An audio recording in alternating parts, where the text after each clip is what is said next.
మనం తెలుసుకున్నాం. లూకా సువార్త 2వ అధ్యాయంలో 1 నుంచి 14 వచనాలు అందరం లేచి నిలబడి దేవుని వాక్యాన్ని చదువుకున్నాం. అందరం లేచి నిలబడి వరుసగా క్రమంగా ఉండి అందరము చదువుకుందాం. ఆ దిగుములలో సర్వలోకమునకు ప్రజాసంఖ్యరాలు వలనండి కైసరు అరుగుస్తూ వలన ఆజ్ఞాయను. ఇది కురేను సిరియా దేశమునకు అధిపతి అయినప్పుడు జరిగిన మొదటి ప్రజా సంఖ్య. అందరూ ఆ సంఖ్యలో రాయబట్టకు తమ తమ పట్టణములకు వెళ్ళు. యోసేపు దావీదు వంశములను గోత్రములను పుట్టినవాడు కనుక తనకు భారీగా ప్రదానము చేయబడి గర్భవతి ఉండిన మరియతో కూడా ఆ సంఖ్యలో రాయబట్టకు గలిలయలోని నజరేతు నుండి యూదయలోని బెత్లెహేము అనబడిన దావీదు ఊరికి వెళ్ళరు. వారు అక్కడ ఉన్నప్పుడు ఆమె ప్రసవదినములు నిండారు కనుక తన తొలిచూలు కుమారుని కని పొత్తుగుడులతో చుట్టి సత్రములో వారికి స్థలము లేనందున ఆయనను పశువుల చెట్టులో పరుండబెట్టెను. ఆ దేశంలో కొందరు గొర్రెల కాపర్లు పొలములో ఉండి రాత్రి వేళ తమ మందరం కాచుకూర్చుండగా ప్రభుదూత వారి వద్దకు వచ్చి నిలిచారు. ప్రభు మహిమ వారి చుట్టూ ప్రకాశించినందున వారి మిక్కిలి భయపడి, అయితే ఆ దూత భయపడుకుని ఇప్పుడు ప్రజలందరికీ కలగబోవు మహా సంతోషకరమైన సువర్తమానం నేను మీకు తెలియచేయుచున్నాను. దావీదు పట్టణం అందు నేను రక్షకుడు మీ కొరకు పుట్టి ఉన్నారు. ఈయన ప్రభు అయిన క్రీస్తు. దానికి దేవుని కానవాడు వారు శిష్యులు పొత్తుగుడులతో చుట్టబడి ఒక తెచ్చులో పండుకొని మీరు చూచదులని వారితో చెప్పను. వెంటనే పరలోక సైన్య సమూహము ఆ దూత కూడా నుండి సర్వోన్నతమైన స్థలంలో దేవునికి మహిమలు ఆయనకి ఇష్టమైన మనుషులకు భూమి మీద సమాధానము కలుగులుగా కని దేవుని స్తోత్రము చేయుచుండెను. దయచేసి కూర్చోండి.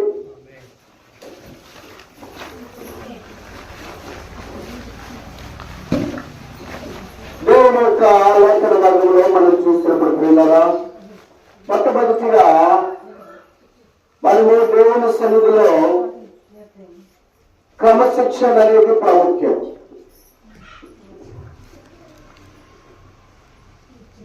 క్రమమైనటువంటి పద్ధతిని మనం అవలంబించాలి. అన్ని విషయాల్లో మనము పాటిస్తాం. వ్యవసాయ విషయంలో కానీ, వ్యాపార విషయంలో కానీ, ఉద్యోగ విషయంలో కానీ, విద్య విషయంలో కానీ, వివాహ విషయంలో కానీ, గృహప్రవేశాల విషయాల్లో కానీ అన్ని చక్కగానే పాటిస్తాం టైంకి. కానీ దేవుని సన్నిధికి మనము చాలా నిర్లక్ష్యం చేస్తాం.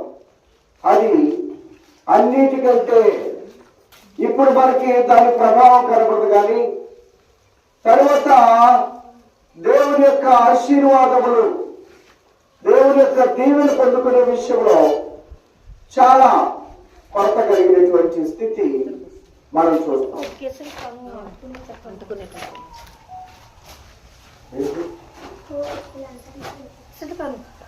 కొంచెం ఆ క్లాత్ నివతలు కను బట్టయి బట్టయి తీయ ఉతలకే లోపల పడునా.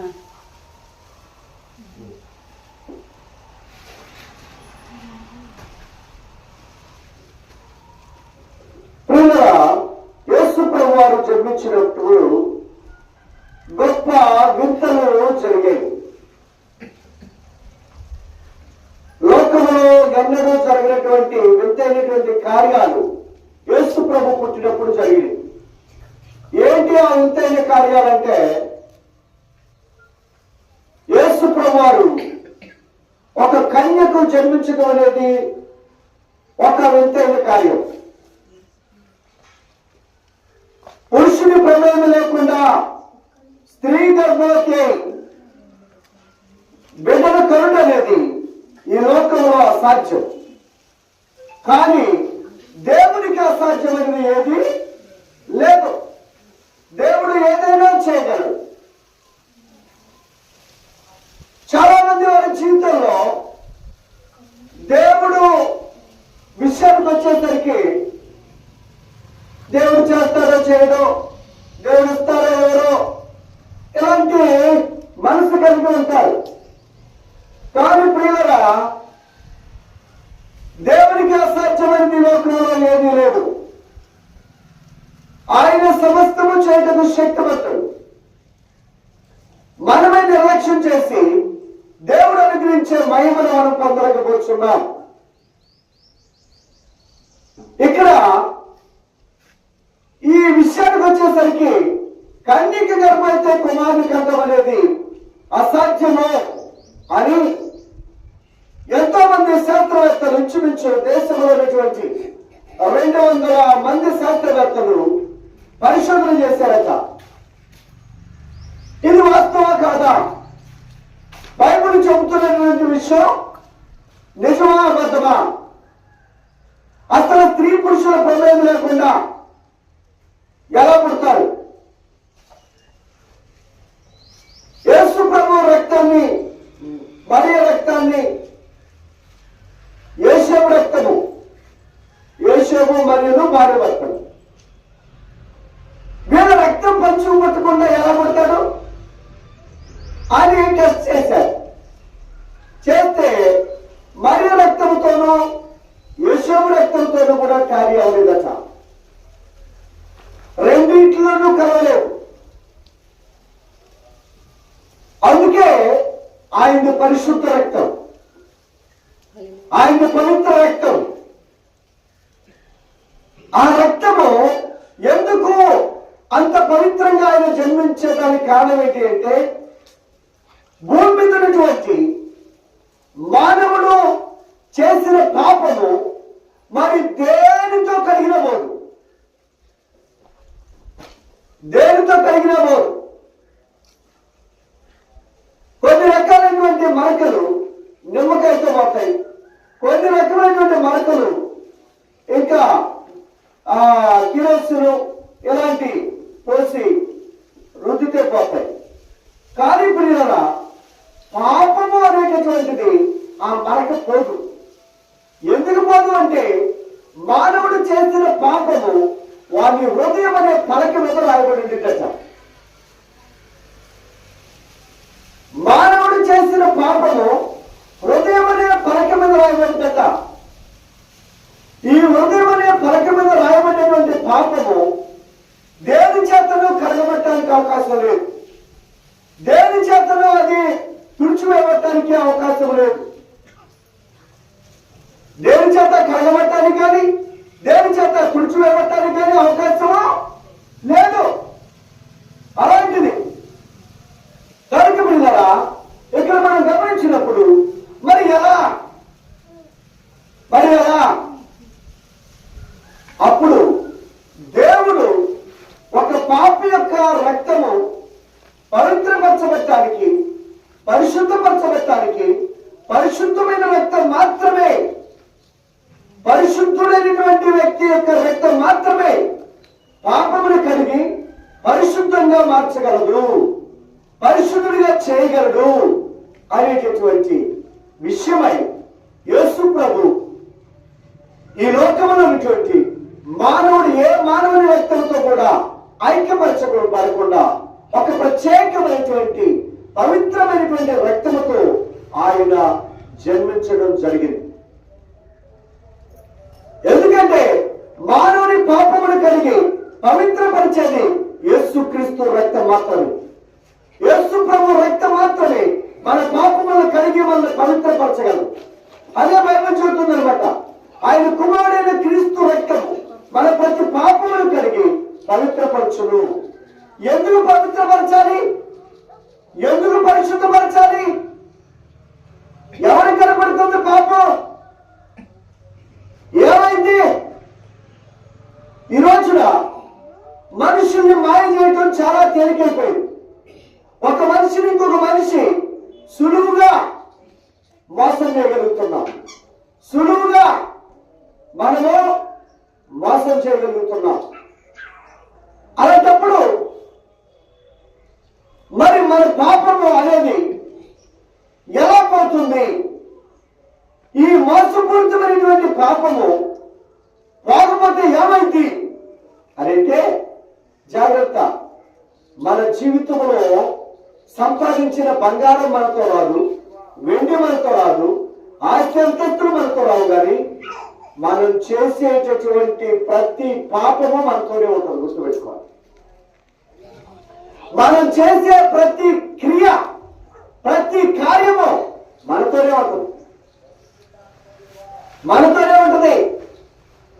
అవి మంచి అయినో చెడ్డమైనో సరే, మనం జరిగించినటువంటి ప్రతి కార్యము కూడా, ప్రతి పని కూడా అది మనతోనే ఉంటుంది. అందుకే మన జీవితంలో ఈ క్రియలో మనం ఎక్కడికి వెళ్తాం అక్కడ పట్టేట. ఎక్కడికి వెళ్తామంటే మనం చనిపోయిన తర్వాత మట్టిలో చచ్చిపోతాం కదా, ఇంకేమవుతుంది అని అనుకుంటున్నాను.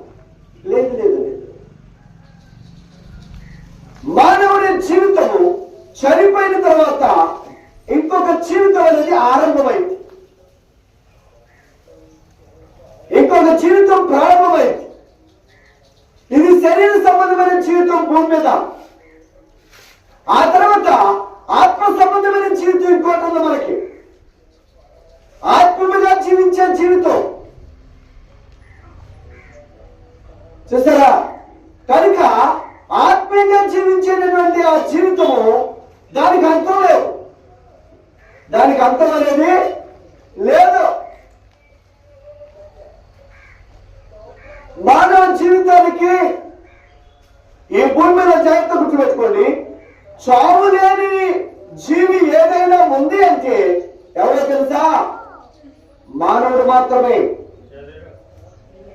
మానవ శరీరానికి మాత్రమే మరణం, కానీ మానవుడి యొక్క ఆత్మకు మరణం లేదు. యుగాలు తరతరాలు బ్రతికే ఉంటుంది, బ్రతికే ఉంటుందండి. ఆ బ్రతికేటటువంటి ఆత్మీయ దేహాన్ని, ఆత్మ శరీరాన్ని మనం రక్షించుకోవడానికి, మనను కాపాడుకోవడానికి అడ్డు ఏంటి అంటే పాపమే. పాపమే. ఈ పాపం ఏం చేస్తుంటే శారీరకంగా మనకి శిక్ష వేయకపోవచ్చు, కానీ ఆత్మీయముగా అది మనకి ఘోరమైన శిక్ష వేస్తుంది. ఆత్మీయముగా అది మనకి ఘోరమైన శిక్ష వేస్తుంది. ఎంత ఘోరమైన శిక్ష వేస్తుంది అంటే యుగాల తరతరాల్లో ఆరని అగ్నికి మనలను ఆహుతి చేస్తుంది. పాపానికి అంత శక్తి ఉంది, పాపానికి అంత శక్తి ఉంది. కనుక ప్రియులారా, ఈ రోజున లోకంలో పాపం పోగొట్టుకోవడానికి ఎన్నో రకాలైనటువంటి ప్రయత్నాలు మానవుడు చేస్తున్నారు, ఎన్నో రకమైనటువంటి భక్తి మార్గాల్లో వెళ్ళిపోతున్నారు, ఎన్నో రకమైనటువంటి దాన ధర్మాల్లోనికి వెళ్ళిపోతున్నారు.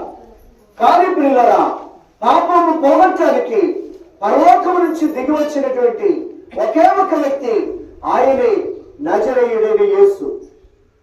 ఈ నజరేయుడైన యేసు ఈ లోకానికి రావడానికి ఆయన ముఖ్య కారణం ఏంటంటే మానవుని పాపం నుండి విడిపించి రక్షించి ఆయన ఉండేటటువంటి యుగముల తరతరములు ఆ నిత్య జీవములో ఆ పరలోకములో చేర్చుకోవాలంటే ఆయన యొక్క ప్రాముఖ్యమైనటువంటి గురి.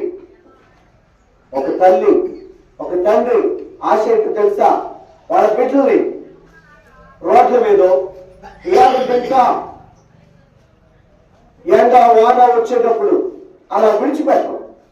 వాళ్ళ గబాలన చిన్న బిడ్డలు ఇంట్లో తీసుకుని వెళ్ళి వాళ్ళు కలవకుండా వాళ్ళ జాగ్రత్త చేస్తారు. ఎందుకంటే తడిసిన లేకుంటే ఎండిన ఎండలో మాడిపోయిన వాళ్ళ జీవితం ఆ కృషించిపోద్ది, అనారోగ్యం పాలైపోతారు, చివరికి ఆ జబ్బు చేసి చనిపోతారు అనేటువంటి భయం. ఇది ఎంత ప్రాముఖ్యమో అలాగే దేవుడు కూడా పిల్లరా, మనమందరము ఆయన బిడ్డలో మనం, ఆయన సృజించినటువంటి జనాంగం మనం. కనుక తండ్రి అయిన దేవుడు మనము చనిపోయి నరకానికి వెళ్తాం ఆయనకి ఇష్టం లేక. ఎందుకంటే పాపము చేసిన ప్రతి ఒక్కరూ జీతము మరణానికి అప్పగించబడాలి. దాని నుంచి విడిపించి రక్షించడానికే యేసు ప్రభు మానవుడిగా ఈ లోకానికి రావాల్సి వచ్చింది. దేవుడు ఆత్మ ఉన్నాడు. ఆ ఆత్మదేవుడు మానవుని రక్షించడానికి ఆయన మానవుని యొక్క శరీరం దాచుకొని ఈ లోకానికి వచ్చాడు మరియు గర్భం ద్వారా. కనుక ఇది ఒక వింతైనటువంటి కార్యం.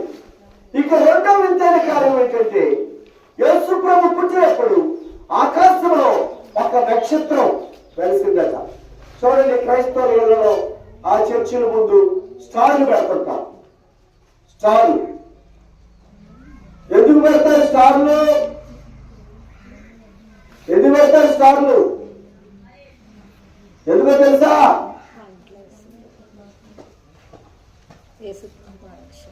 దేవుడు వెలుగై ఉన్నాడు. ఆయన వెంబడించు వారు వెలుగులో నిలుస్తారు. వెలుగు చీకట్లో మనం ఎవరు కూడా సరైన రీతిలో గమ్యాన్ని చేరలేము. చేరగలమా? చీకట్లో నడవాలంటే చాలా కష్టం. అదే మనకి తెలియని దారిన చీకట్లో వెళ్ళాలంటే ఇంకా కష్టం, ఇంకా కష్టం. మొన్న ఈ మధ్య ఈ కొండపల్లి దగ్గర అడవుల్లో కంకరకాయలు వెళ్తే నైట్ అయిపోయింది. సరే, నేను ఒక మార్గంలో ఒక చోటకి వెళ్ళాలి. ఆ కంకర ఉన్న దగ్గరికి లారీలు ఉన్నాయి, అక్కడికి వెళ్ళాలి. సరే, గమాన నడిచి రమ్మన్నారు. నేను నడిచి వెళ్తా ఉన్నాను. బండి వేసుకొని వెళ్ళాను. బండి వేసుకొని వెళ్ళాను. నేను ఎటు వెళ్తున్నానో నాకు ఇట్లా ఎంత వెళ్ళే కానీ లారీలు కనిపించట్లా. వాళ్ళు ఫోన్ చేశారు, ఏమంటే ఎక్కడున్నారని. నేను వస్తున్నానంటే మరి ఎక్కడ కనపట్టలేదు లారీలు. అదేంటి మీరు ఏ రూట్లో వెళ్ళారు? ఆ అడవిలో చాలా దారులు ఉన్నాయి. ఏ దారిని వెళ్తున్నానో తెలియదా. మళ్ళీ వెనక్కి తిరిగి రమ్మన్నారు. మళ్ళీ వెనక్కి తిరిగి వచ్చేసారు. మళ్ళీ వెనక్కి తిరిగి వచ్చిన తర్వాత వెనక చూశారు. అప్పుడు అయినా నాకు దారి దొరకట్లా. మళ్ళీ వెళ్తున్నారు. అప్పుడు ఆయన అన్నాడు, మీరు ఎక్కడికి వెళ్ళొద్దు, అక్కడే ఉండండి అన్నారు. అక్కడే ఉండబడి. అప్పుడు ఆయనే తిరిగి నేను ఎక్కడున్నానో ఏంటోనని వచ్చి నన్ను తీసుకుని వెళ్ళాడు. మరి చూసారా, అంటే రాత్రిపూట మనకి దారి అనేది సరైన రీతిలో మనము చేరుకోలేము. మనం వెళ్ళవలసినటువంటి గమ్యాన్ని చేరలేము. ఇది ఎంత సత్యమో. నేను అంతకుముందు ఆ దారిని నడిచాను, పగలంతా వెళ్ళాను వచ్చాను తెలుసు. కానీ రాత్రి అయ్యేసరికి కష్టమైపోయింది, తెలియట్లేదు. చూసారా? కనుక వెలుగులో అయితే మనము చేరవలసిన గమ్యాన్ని చక్కగా మనం చేరుకోగలుగుతాం. చీకట్లో అయితే మనము ఎలాంటి స్థితిలో కూడా గమ్యాన్ని చేరుకోలేము. కనుక పిల్లరా, దేవుడు వెలుగు ఉన్నారు. ఆ వెలుగును వెంబడిస్తే మనం వెలుగులో ఎలాగైతే ఏ ఇంటికి వెళ్ళాలన్నా కరెక్ట్ గా పడిపోకుండా జాగ్రత్తగా వెళ్ళగలమో, అలాగే దేవుణ్ణి వెంబడిస్తే మనము చేరవలసినటువంటి మోక్షానికి మనం చేరతాం అనడానికి సూచన. ఎందుకంటే యేసు ప్రభు పుట్టినప్పుడు ఆకాశంలో ఒక నక్షత్రం పుట్టింది. ఈ నక్షత్రము ఏదో అక్కడ మనకి కనిపించే నైట్ నక్షత్రం లాగా అక్కడ లేదు. ఇది ఎక్కడంచా తూర్పు దేశంలో ఉన్నటువంటి వారికి కనబడిందట. తూర్పు దేశంలో ఉన్నారు. ఆ తూర్పు దేశంలో ఉన్నటువంటి ప్రజలు వాళ్ళు చూసినప్పుడు ఈ నక్షత్రము నడుస్తూ ఉందట. అప్పుడు వాళ్ళు కనుగొన్నారు, వాళ్ళ శాస్త్రవేత్తలు, జ్ఞానులు అంటే వాళ్ళ శాస్త్రవేత్తలు.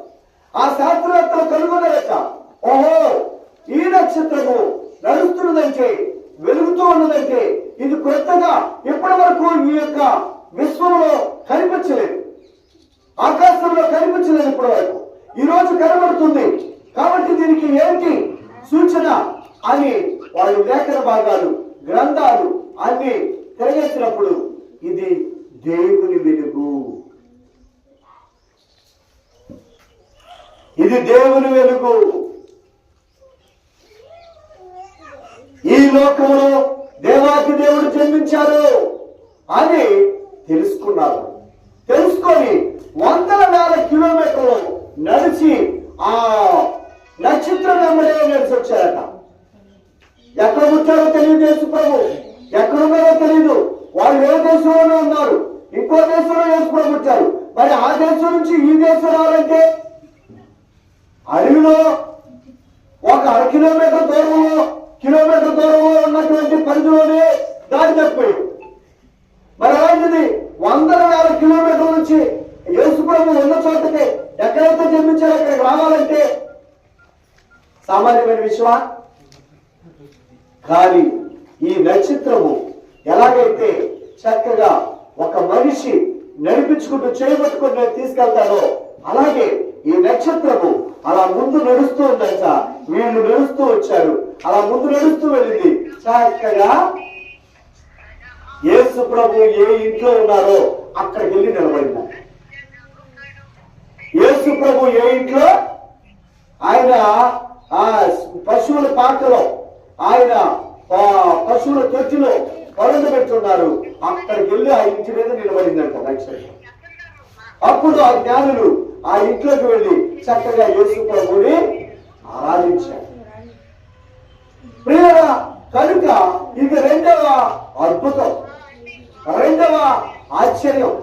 ఇక మూడవ ఆశ్చర్యం ఏంటంటే, మూడవ సంగతి ఏంటంటే పరలోకం నుంచి దేవదూతల భూమి మీదకి వచ్చి దేవుడి యొక్క సువార్తను ప్రకటించారు. అంతకుముందు దేవదూతలు వచ్చి ప్రకటించినటువంటి విషయాలు లేవు, మానవులకు ప్రకటించినటువంటి దావతాలు లేవు. ఏదో ప్రవక్తతో మాట్లాడేవాడు, ప్రవక్తనితో మాట్లాడేవాడు. ఇదిగో ఆ రాజుకు తెలియజేయి, ఇదిగో ఈ విషయం ఆ రాణికి తెలియజేయి, లేకుంటే ఆ దేశంలో ఉన్న ప్రజలకు తెలియజేయి అని చెప్పేవాడు. కానీ మానవులకు ఒక సమాచారం అందించడానికి పరలోకం నుంచి దేవదూత దిగొచ్చింది. ఇవాళ నారాయణ వాళ్ళు ఇంకొకరు యేసు ప్రభు దేవుడని, యేసు ప్రభు రక్షకుడని, యేసు ప్రభు కన్య గర్భాన జన్మించాడని మేం చెప్తాం కాదు, దానికి గ్రంథాల్లో రాయటం కాదు. ఈ గ్రంథాల్లో రాయబడక ముందు మనుషులకు తెలియక ముందు పరలోకం నుంచి, మోక్షం నుంచి దేవుడు దూతలు దిగొచ్చారట భూమి మీద. దేవుడు దూతలు దిగివచ్చి ఆ దూతలు ప్రకటిస్తున్నారట. ఎవరి చూడండి, ఆ గొప్ప విషయాన్ని మనం ఇక్కడ చూసుకుందాం. ఆ దేశంలో కొందరు వేల కాపర్లు పొలంలో ఉండి రాత్రి వేళ తమ మందను కాచుకొని చూడగా ప్రభుదూత వారి ఎత్తుకు వచ్చి నిలిచారు. ప్రభు మహిమ వారి చుట్టూ ప్రకాశించినందున వారి మిక్కిలి భయపడి, అయితే ఆ దూత భయపడుకుని, ఇదిగో ప్రజలందరికీ కలగబోవు మహా సంతోషకరమైన స్వార్థమానము నేను మీకు తెలియచేస్తున్నాను. దావీదు పట్టణ మందు నేడు రక్షకుడు మీ కొరకు పుట్టి ఉన్నాడు, ఈయన ప్రభు అయిన క్రీస్తు. దానికి ఇదే మీ కారణాలు. ఒక శిశువు ప్రతి గుడ్డలతో చుట్టబడి ఒక తొట్టులో పండుకొని నింట మీరు చూచెదరని చెప్పాను. చూసారా? కనుక పిల్లరా, ఇక్కడ మనం గమనించాలి, దేవాతి దేవుడు ఏ విధంగా అయినా ఒక్కొక్క తీసుకొచ్చాడు.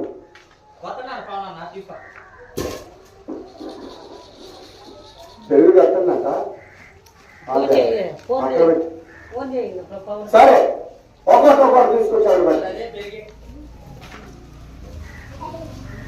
కనుక పిల్లరా చూడండి, పరలోకం నుంచి దేవతలు దిగురావటం అనేది ఒక మహా వింతైన కార్యం, ఒక మహా గొప్ప కార్యం.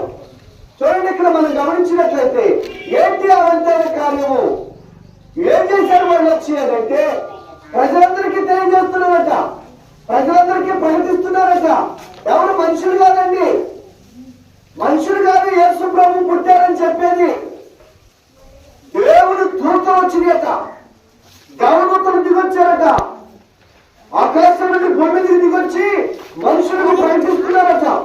ఏమని?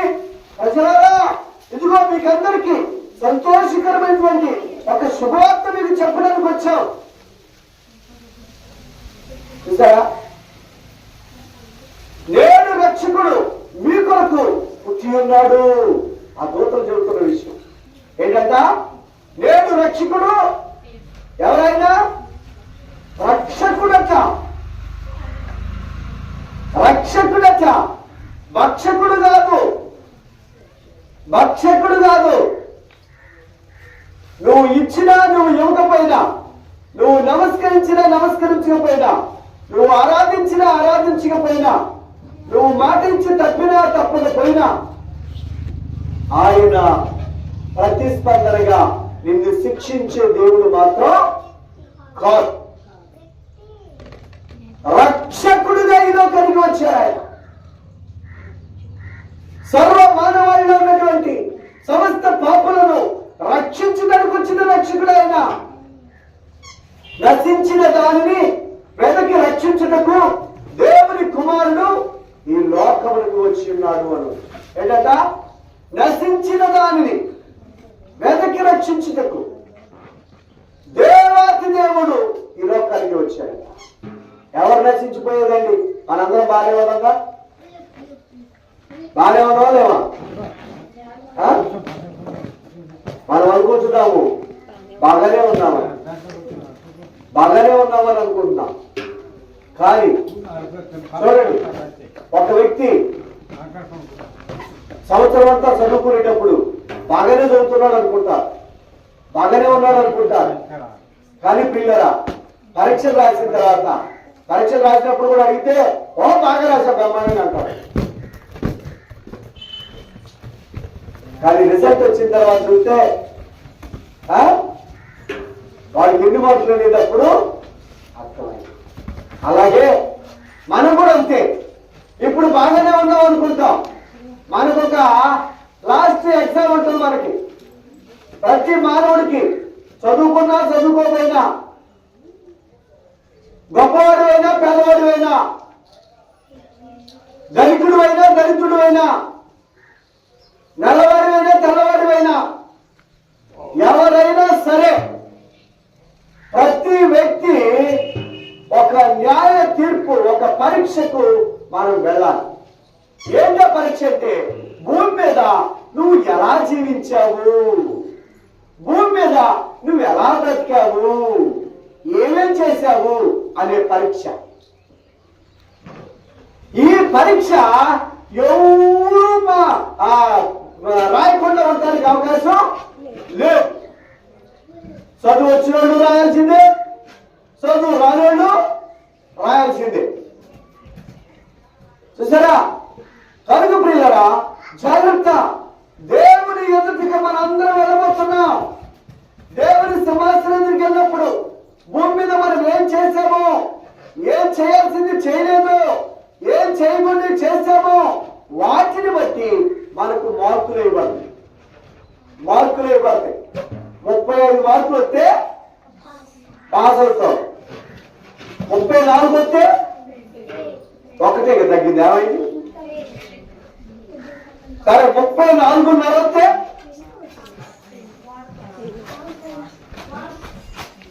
ఎవడేస్తాడా? చూసారా?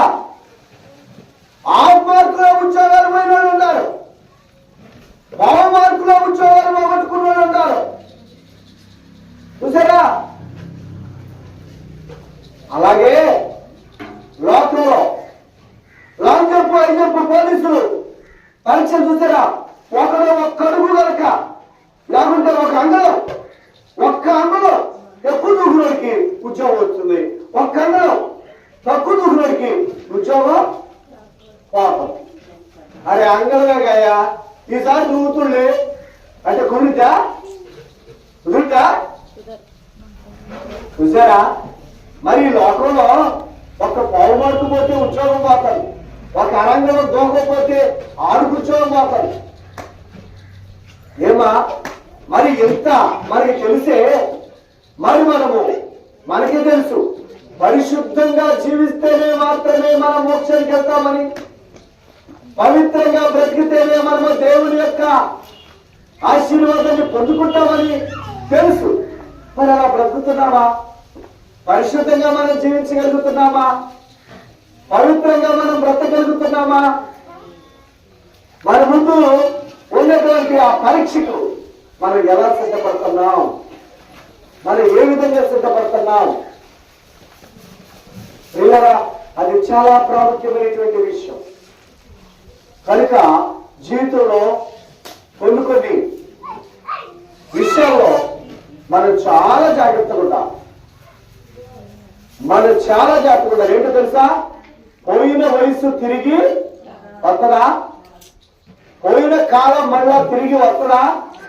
ఈ 2025 సంవత్సరం ఇంకొక వారం రోజుల్లో అయిపోదు. 2026 వస్తుంది. లేదు లేదు, నాకు 25 కావాలంటే వస్తుందా? రాదు. ఇక అయిపోయింది. 25-26 వచ్చాక ఇది ఎంత సత్యమో అలాగే మానవ జీవితము కూడా, మానవుని యొక్క బ్రతుకు కూడా ఒక రోజు గడిచిపోయిందంటే మన ఆయుష్ తగ్గిపోతుంది. మరలా తిరిగి రాదు. అదే అంటారు చూడు, కాలు జారితే తీసుకోవచ్చు అంట, నోరు జారితే తీసుకోగలవా? ఎందుకు తీసుకోలేవు? అది అంత కరెక్ట్. ఇది కూడా అంతే కరెక్ట్.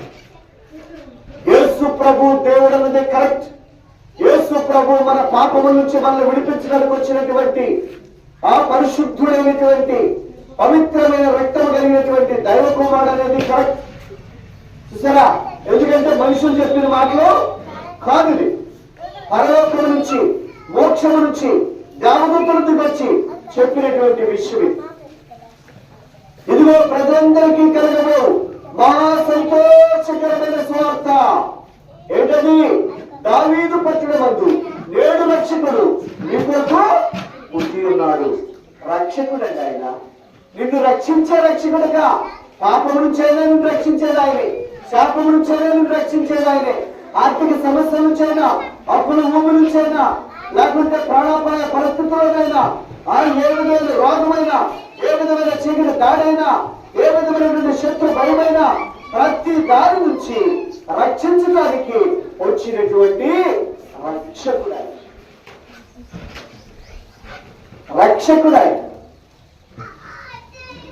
కనుక మనం ఏమనుకుంటాం అంటే డబ్బుంటే చాలురా, కొండ మీద కోతినైనా కొండ మీద కోతిని తీసుకొస్తావు కానీ పోయే ప్రాణాన్ని ఆపుతావా?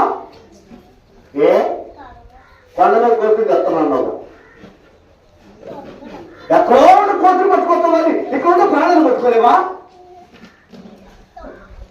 పట్టుకోగలవా? అసాధ్యం ప్రియులరా. చూడండి, దాన్ని ఆపటమైనా దాన్ని తీర్చమైనా ఒక్క ఆయన వశమేట. ఆయనే నజరేయుడైన యేసు. ఆయన ఏమంటారు తెలుసా? జీవాధిపతి. ఆయన అన్నారు, నా ప్రాణం ఇచ్చుటకు నాకు అధికారం ఉంది, నా ప్రాణం తీసుకోవడానికి కూడా నాకు అధికారము ఉన్నది. మరి మనకుందమ్మా? ప్రాణం ఇవ్వటానికి తీసుకోవడానికి ఉందా? నిన్నెంతో ప్రేమిస్తున్నాను ఆమె కోసం, లేకపోతే ఆయన కోసం సూసైడ్ చేసుకొని చచ్చిపోయారు అనుకో, మళ్ళీ బతుకొస్తారా? నీ మీద నాకు ఎంత ప్రేమ ఉందో అని వీడు సూసైడ్ చేసుకోండి అనుకో, లేకపోతే ఆమె సూసైడ్ చేసుకోండి అనుకో, మరి నేను వస్తాడు నువ్వే కావాలని నువ్వు చెప్తామని ఎందుకని అని యేసు ప్రభుకు ఉంది. యేసు ప్రభు అన్నారు తెలుసా? ఆయన సిలువేసే ముందు ఆయన అన్నారు, మనిషి కుమారుడు పాపిష్ఠులైన మనుషుల చేతికి అప్పగించబడి, సిలువేయబడి, సమాధి చేయబడి, 3వ దినమున మరలా సజీవుడిగా తిరిగి లేస్తారు. ఆయన చెప్పినట్టుగానే పాపిష్ఠులైన మనుషుల చేతికి అప్పగించబడ్డారు, సిలువేయబడ్డారు, చంపబడ్డారు, సమాధి చేయబడ్డారు, సమాధిలో నుంచి 3వ దినమున మరలా సజీవుడిగా తిరిగి లేచాడు. అంటే ఆయన ప్రాణము ఇవ్వటానికి ఆయనకు అధికారం ఉంది, ప్రాణాన్ని తీసుకోవడానికి కూడా ఆయనకు అధికారం ఉంది. మరి నీకు నాకుందా? ఉందా? లేదు. ఈ మైకు నాది, దీని కింద లేకపోతే కాళ్ళ కింద తొక్కుతా. మీరు దొక్కితే ఊరుకున్నా, మీరు దొక్కితే ఊరుకున్నా 1500 రూపాయలు పెట్టి కొనుక్కొచ్చా, కట్టు 1500 అంట అంటారా అమ్మా? ఎందుకని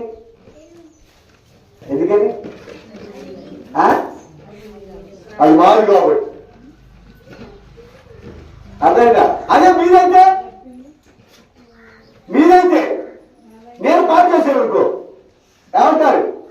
అయ్యగారు అయితే అయ్యా మనలే కొనుక్కొచ్చింది, పాటు చేసావుగా ఇవ్వు అని అంటారు. చూసారా? కలిగి పిల్లరా,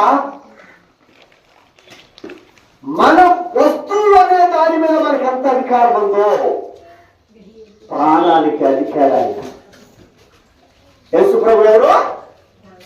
ప్రాణానికి అధికారి, జీవానికి అధికారి. ఒక ధనవంతుడు అనుకుంటాడంట భూమి మీద ఉండి, నా ప్రాణమా తినుము త్రాగుము సుఖించుము అనుకుంటున్నాడు. అనుకుంటుంటే యేసు ప్రభు విన్నారంటే ఈ మాట. అరే వీడి ఎంతకాలం వీడిని బ్రతికిస్తున్నా కానీ వీడు నా ప్రాణమా తినుము, నా ప్రాణమా తాగుము, నా ప్రాణమా సుఖించు అంటాడు. ఇంత కనీసం ఇంత చేసినా, ఇంత ఆశీర్వదించినా నన్ను కనీసం గుర్తు పెట్టుకోవట్లా, నన్ను కనీసం నన్ను కలవట్లేదు అని అనుకున్నాను. అయినా సరే వాడి బుద్ధి మారలా, అలాగే చూస్తున్నాడు. ఇంకో సంవత్సరం గడిచిపోయింది, ఇంకో సంవత్సరం వచ్చేసరికి బాగా పంటలు పడుతుంది అనుకున్నాడట. ఈ సంవత్సరం బాగా పంటలు పడుతాయి కాబట్టి కొత్త కొట్టు కట్టించి నా సంపదంతా, నా ఆస్తంతా చక్కగా నేను కొట్టులో దాచుకోవాలి, తర్వాత నేను అనుభవించాలి అనుకున్నాడట. ఇది మొత్తం చూస్తాను. ఎవరైనా అతను ఇచ్చినాడు. ఈ భూమి మనం జీవించడానికి ఇచ్చింది ఆయనే. ఈ గాలి కనపడిందా? బైబిల్లో ఉంది, గాలి ఎక్కడి నుండి వచ్చునో ఎక్కడికి పోవునో ఎవరికీ తెలియదు అన్నారు. గాలి మనం చూస్తుంటే చెట్లు ఎట్లా అనుకుంటాయి, గాలి వస్తుందని తెలిసింది కానీ, లేకుంటే గాలి వెయ్యిలు వచ్చి మన మీద కొట్టినప్పుడు అమ్మో గాలి వస్తుంది అంటారు. కానీ అసలు ఎటు నుంచి వస్తుంది, ఎక్కడి నుంచి మొదలైంది, ఎక్కడికి పోయి ఆగిద్ది ఎవరికైనా తెలుసా? ఇప్పటికీ ఏ శాస్త్రవేత్తని కనుగొన్నాడా? బైబుల్ ఏది చెబుతుందో అది మాత్రమే కనుగొనగలరు మనుషులు. బైబుల్ ఏది చెబుతుందో మానవుడు దీన్ని కనుగొనలేరు అని అంటే కనుగొనలేరంతే. జీవానికి అధిపతి నేను, ప్రాణాన్ని తీట నా వశము, ప్రాణాన్ని ఇచ్చుట నా వశము అని దేవుడు అన్నాడు. శాస్త్రవేత్తలు అనుకున్నారంట, అరే ఇన్ని గడిపెడుతున్నాం మనం, ప్రాణాన్ని ఎందుకు నిలబెట్టలేము మనం, మంచి ప్రాణాన్ని ఎందుకు నిలబెట్టలేము మనం అని అనుకున్నారంట. ఒక వ్యక్తి ఇంకా కొన్ని గంటల్లో చచ్చిపోతాడు తెలుసు. బీపీ, పల్స్, ఎక్స్ప్రెషన్ అన్ని తగ్గిపోతాయి, గుండె కిడ్నీ ఈ ఫంక్షనింగ్ తగ్గిపోతాయి. అంటే అది టైం ఎన్నిసార్లు పట్టుకోవాలో అది తగ్గిపోతుంది. సో ఇంకొక కొన్ని గంటల్లో ఆయన చచ్చిపోతాడు. అది తెలుసు. ఈ చచ్చిపోయిన ఏం చేశారంటే ప్రాణం ఎలా ఉంటుందో అక్కడ మనం కనుక్కున్నాం. ప్రాణం ఎక్కడ ఉంటుందో కనుక్కుంటే దాన్ని మనం బంధిస్తే మరలా అడ్డోకి పంపిస్తారు. పట్టుకుందాం అక్కడ ప్రాణాన్ని, మనిషి ప్రాణాన్ని పట్టుకుందాం. చేపలు పట్టుకున్నట్ట బొల్లవాడులో బొల్లమాటలు ఉంటాయి. తిన్నారా ఎప్పుడన్నా బొల్లమాట? కదా చెప్తే బొల్లమాటలు కోరాం కదా, తెలీదా? నేను చిన్నప్పుడు మా చెరువు దగ్గర, మా వేమిరెడ్డిపల్లి చెరువులు ఉంటాయి, మా 3-4 చెరువు. యాసకాలం నీళ్ళు ఎండిపోయినప్పుడు మా బాగా పశువులు ఉండేవి. ఈ తోలుకొని వెళ్ళి ఆ వాయులో తోలి ఉంచినప్పుడు అబ్బబ్బబ్బ ఎన్ని చేపలు దొరికాయో బోధమాటలు. తర్వాత పవమానం బతుకొచ్చు. ఏమో మీరు చేప కొడతలేదంటే ఓహో బొరకబడి దొరకదు కృతజ్ఞతలు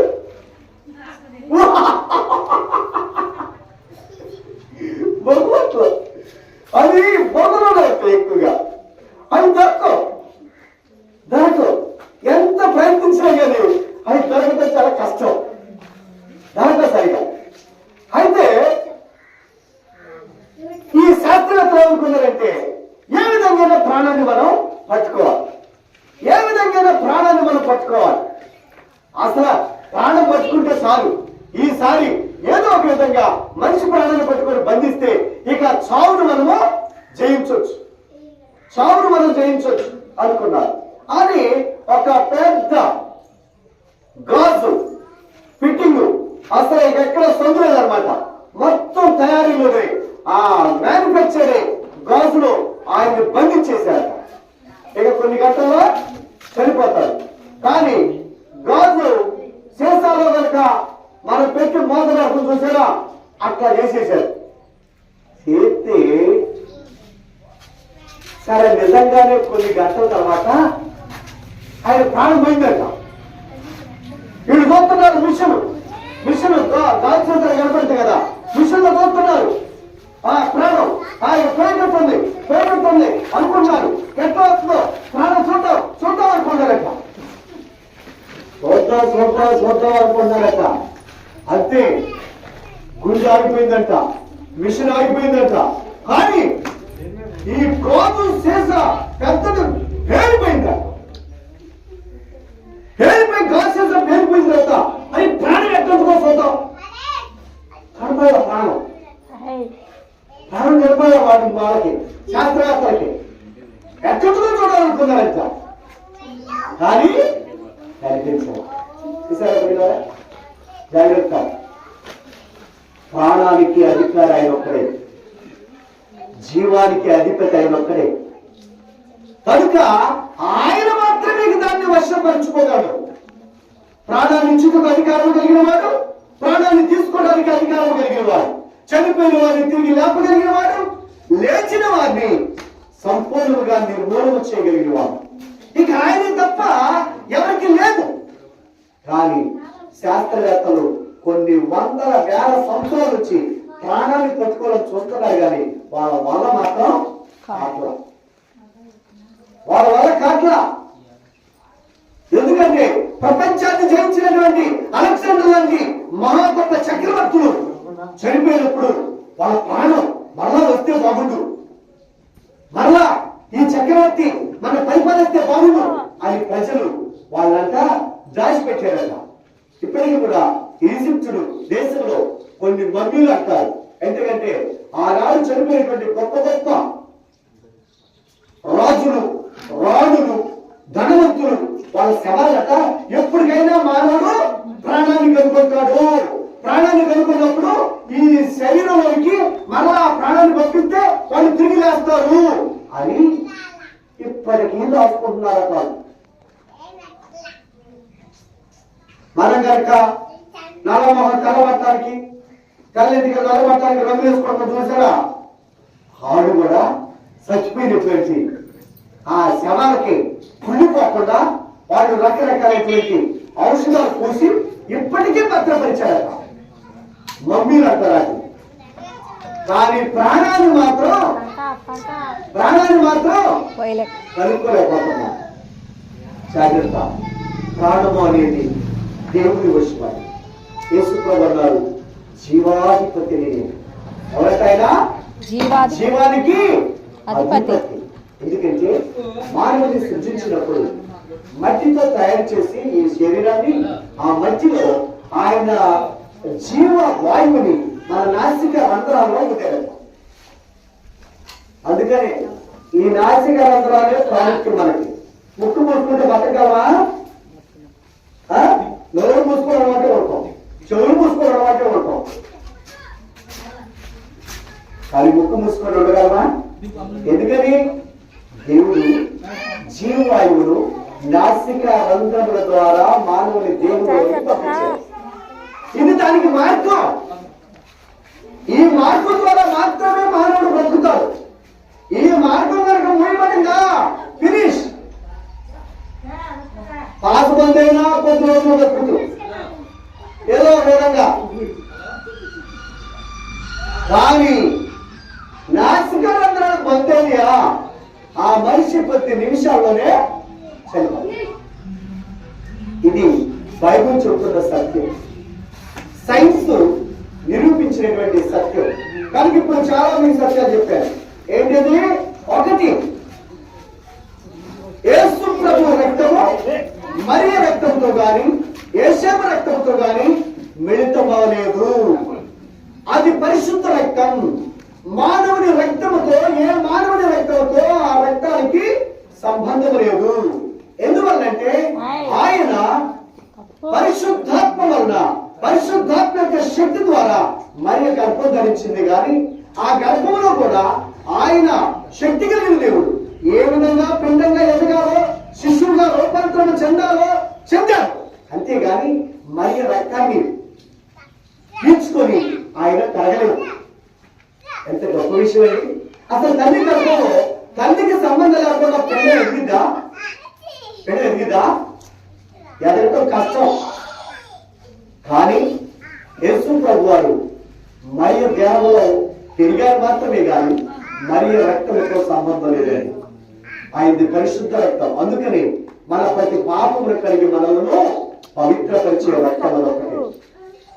మానవుని పాపము నుండి, మానవుని శాపము నుండి, మానవుని మరణం నుండి విడిపించి రక్షించడానికి ఆత్మయున్న దేవుడు మానవుడిగా భూమి మీదకి రావాల్సి వచ్చింది. అదే ఆయన యొక్క జన్మదినము, అదే క్రిస్మస్ అంటాము. ఆ విధంగానే మనం అందరం ఇక్కడ కూడుతున్నాం. కనుక జాగ్రత్త, మన దినాలు గడిచిపోతున్నాయి. గతించిపోయేది మళ్ళా తిరిగి రాని. ఏంటి? వయసు తిరిగి రాదు, కాలం తిరిగి రాదు, ఆయుష్ తిరిగి రాదు. వీటిని జాగ్రత్తగా వాడుకోవాలి, జాగ్రత్తగా వాడుకోవాలి. రేపు అనేది వస్తేమో కానీ నిన్న అనేది మళ్ళా తిరిగి. అందుకని ఏ దినమునకు ఆ దినమే మనం జాగ్రత్తగా మన జీవితాన్ని మనం కొనసాగించాలి. కనుక ప్రియులారా, యేసు ప్రభు పరిశుద్ధుడైన దేవుడు, మనల్ని విడిపించి రక్షించడానికి వచ్చిన రక్షకుడు. ఈ వార్త మనుషులు చెప్పింది కాదు, పరలోకం నుంచి దేవదూత వచ్చి భూమి మీద ఉన్నటువంటి మానవులకు ప్రకటించింది. మనుషులు ప్రకటించిన కాదు, వాళ్ళు ఏం చెప్పడం కాదు. పరలోకం నుంచి యేసు ప్రభు పుట్టినప్పుడు దేవదూత దిగి వచ్చి భూమి మీద ఉన్నటువంటి సర్వ మానవాళికి ఆయన ప్రకటించింది. దావీదు పట్టణమందు లేని రక్షకుడు మీ కొరకు పుట్టి ఉన్నాడు. దానికి ఇదేమీ కారణాలు. ఒక శిశువు పశువుల తొట్టిలో పరుండి ఉండుట మీరు చూచెదరు. ఆ విధంగానే ఏ విధంగా అయితే దేవదూత చెప్పిందో అక్కడ ఉన్నటువంటి గొర్రెల కాపరులు కానీ, అక్కడ తూర్పు దేశంలోటువంటి జ్ఞానులు కానీ వాళ్ళందరూ వచ్చి చూసినప్పుడు ఆ పశువుల తొట్టిలోని ఆయన పరుండి ఉండుట వాళ్ళు కనుగొన్నారు. ఇది సత్యం. కనుక మరి మన జీవితంలో ఎన్నో క్రిస్మస్లు గడిచిపోతున్నాయి, ఎన్నో సంవత్సరాలు గతించిపోతున్నాయి. మరి మన ఆత్మను రక్షించుకోవడానికి మనము ప్రభు రక్తంలో కడగబడ్డామా? ఆయన 2000 సంవత్సరాల క్రితమే మానవ పాపానికి పరిహారం చెల్లించారు, మానవుని పాపానికి విమోచన కలిగించారు, మానవుని ఆత్మను రక్షించడానికి కావలసిన క్రయధనాన్ని చెల్లించారు. నేను దొంగతనం చేశాననుకో, 1,00,000 రూపాయలు నేను దొంగతనం చేశాననుకో, మా నాన్నగారు వచ్చి 2 లక్షలు కట్టేశారన్నమాట. నేను నన్ను చేస్తానో కట్టడానికి అవకాశం ఉందా? ఆడు పోయింది 1,00,000 రూపాయలు, కానీ కట్టిందంతా 2 లక్షలు.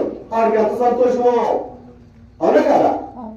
అరే ఆ దీనిలో ఉన్న 5 లక్షలు తీసుకున్నా పోయేది 10 చేయున్నావు అనుకుంటా లేదా?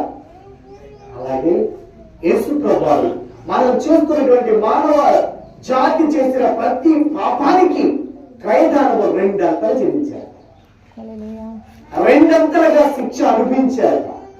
కాబట్టి ఎంత పాపికైనా ఆయన దగ్గర క్షమాపణ, ఎంత పాపికైనా ఆయన ఆయన దగ్గర విమోచన ఉంది.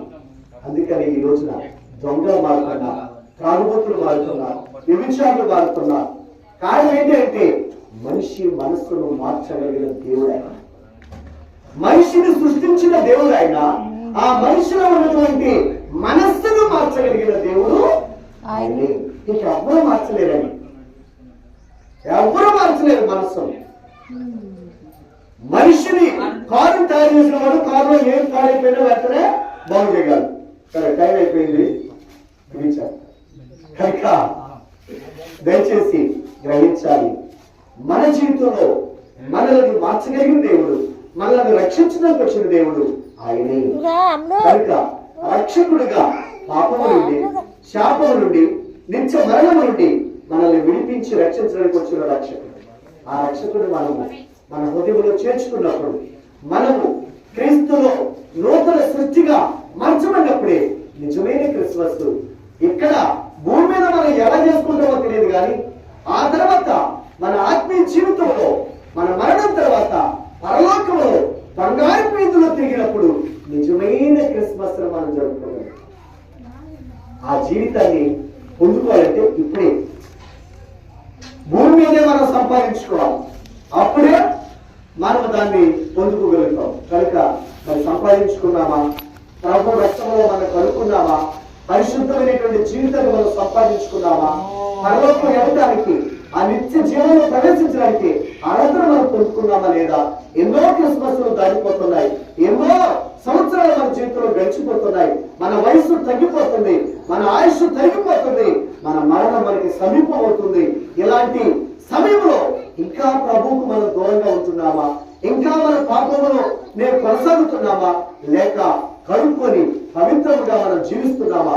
ఒకసారి మనం పరిశీలన చేసుకొని ప్రభు సన్నిధిలో ప్రార్థన చేసుకుందాం. ప్రార్థన చేసుకుందాం. పరిశుద్ధమైన తండ్రి, ప్రేమ నమ్మకమైన మా దేవ, ఈ పాదాలకి స్తుతులు స్తోత్రాలు చెల్లించున్నాం. ఎంతవరకు నాయన నా మా జీవితంలో ప్రభా మీరు ఇచ్చినటువంటి ఎన్నో సంవత్సరాలు బట్టి మీకు వందనాలు. ఎన్నో క్రిస్మస్ మా జీవితంలో జరుపుకున్నాం. ఎన్నో తండ్రి వింతలు వినోదాలు ఈ లోకంలో చూసాం. కానీ ప్రభా మీ జన్మ ఒక మహోన్నతమైనదని, మీ జన్మ అత్యద్భుతమైనదని నాయన ఇప్పుడే తెలుసుకుంటున్నాం. అందును బట్టి మీకు స్తుతులు చెల్లిస్తున్నాం.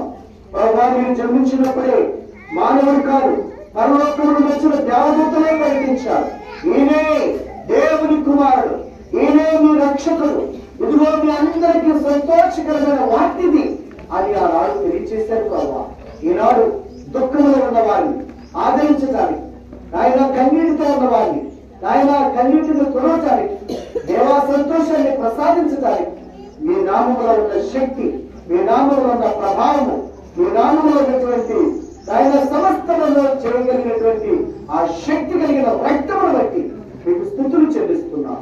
ఇక్కడ ఉన్న ప్రతి బిడ్డను దర్శించండి.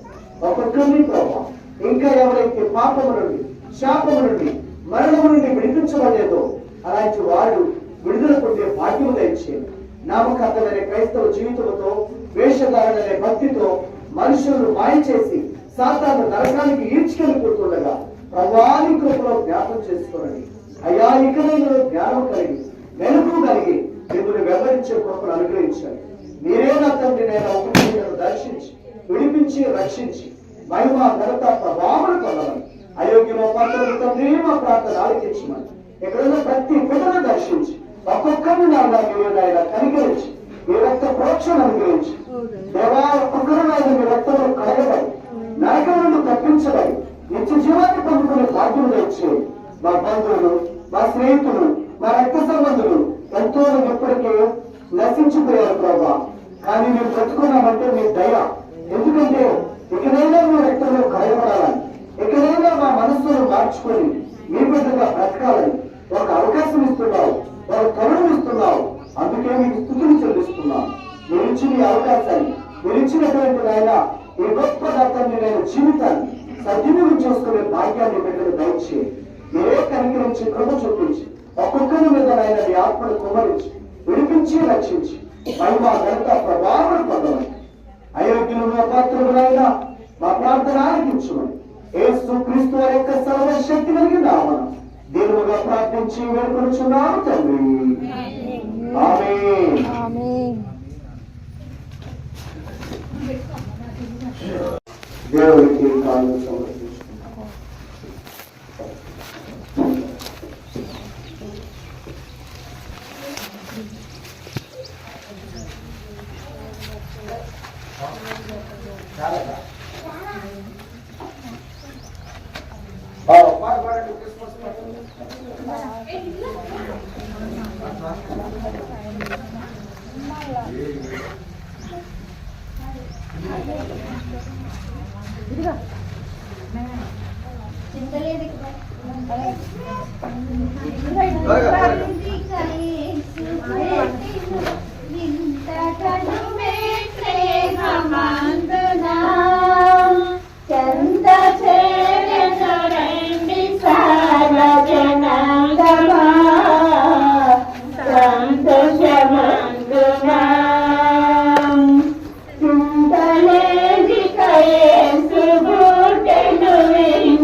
ప్రభా 2025లో నాయన మీ జన్మదిన వేడుకలు ఘనంగా జరుపుకోవడానికి సంతోషముగా మీ పాదాల సన్నిధిలో చేరి మళ్ళా మీరు ఈ లోకానికి ఎలా వచ్చారో ఎందుకు వచ్చారో ఒకసారి జ్ఞాపం చేసుకునే భాగ్యం ఇచ్చినందుకు మీ స్తుతులు ఆయన.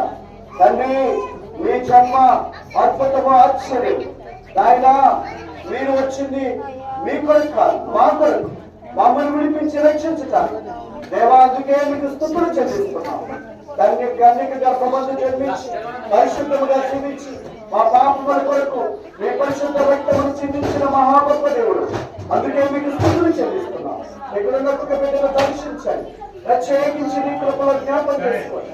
ఎవరైతే మీ రక్తంతో కడగబడి నూతన జీవితం జీవించాలని దేవుని బిడ్డలుగా బ్రతకాలని ఆశ కలిగి ఉన్నారు వారందరూ దేవాన్ని కృపకు పాత్రులయ్యే భాగ్యము దయచి ఈ బిడ్డలుగా బ్రతికే భాగ్యాన్ని ప్రసాదించాలి. ఈ క్రిస్మస్ నుంచి నా జీవితాన్ని మార్చుకోవాలి.